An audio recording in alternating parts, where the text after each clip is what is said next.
আপনারা দেখছেন এক্সপ্রেস বাংলা, অন্তহীন খবর। পিছিয়ে নেই বিজেপি প্রার্থীরাও। বারাকপুর বিধানসভা কেন্দ্রে আজ সকাল সকালই মাঠে নেমে পড়লেন বিজেপি প্রার্থী কৌস্তব বাগচি। মানুষের সঙ্গে সরাসরি যোগাযোগ, বাড়ি বাড়ি গিয়ে জনসংযোগ, সব কিছুতেই দেখা গেল তার সক্রিয় উপস্থিতি। বিগত দিনের তৃণমূল সরকারের বিভিন্ন ত্রুটি ও ব্যর্থতার কথা তুলে ধরে তিনি সাধারণ মানুষের সামনে তুলে ধরলেন বিজেপির পরিকল্পনা ও প্রতিশ্রুতি। উন্নয়নের বার্তা নিয়ে পরিবর্তনের ডাক দিয়ে তিনি এবারের নির্বাচনে নিজের পক্ষে সমর্থন চাইলেন।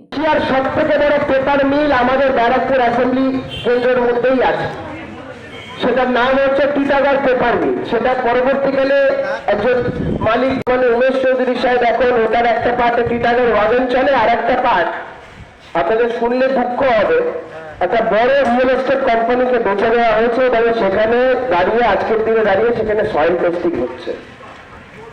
শোনা যায় কোনো এক ভাইপোর নাকি প্রচুর কালো টাকা সেখানে খাটে এবং একটা বড় রিয়েল এস্টেট প্রজেক্ট করার একটা ব্যাপার চলছে গঙ্গাবক্ষে, একটা দারুণ প্রজেক্ট।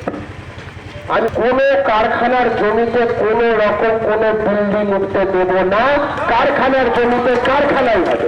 আমি ব্যারাকপুরে ব্যক্তিগতভাবে এর জন্য যদি আমাকে নেতৃত্বের হাতে পায়ে ধরতে হয়, যার হাতে পায়ে ধরতে হয় ধরবো। ব্যারাকপুরে একজন বড় শিল্প গোষ্ঠীকে এনে, সেটা টাটা হোক, বিড়লা হোক, আম্বানি হোক, JSW হোক, চাও একটা এনে আমরা এখানে বড় একটা কলকারখানা প্রতিষ্ঠা করার কাজ করব, যাতে আমাদের ব্যারাকপুরের ছেলে মেয়েদের যাতে রোজগারের কোনো সমস্যা না হয়। বুঝি না বা জানি না যেই সমস্ত অসাধু কারবারিরা, যেই সমস্ত অসাধু তৃণমূলের নেতারা আজকে জলাজমি বলে গিয়ে ফ্ল্যাট তৈরি করছেন, তারা কি এটুকুনো বুঝতে পারেন না যে ইকোলজিক্যাল ব্যালেন্স নষ্ট হচ্ছে? তার বাড়ির সামনেও জল জমবে, তার বাড়ির লোকজনকেও সেই জলটা পেরিয়ে যেতে হবে, সেই জলকষ্টে তাদেরও ভুগতে হবে। এটা জেনে রাখুন, ভারতীয় জনতা পার্টি সরকারে এলে প্রত্যেক বছর সরকারি চাকরির পরীক্ষা হবে। আর যারা দীর্ঘদিন ধরে এই সরকারি দুর্নীতির কারণে যাদের বয়স নষ্ট হয়েছে তাদের বলছি 5 বছর আপার এজে রিল্যাক্সেশন ভারতীয় জনতা পার্টি দেবে। বয়স হচ্ছে 5 বছরের ঊর্ধ্ব সীমা, সেই রিল্যাক্সেশন ভারতীয় জনতা পার্টি দেবে।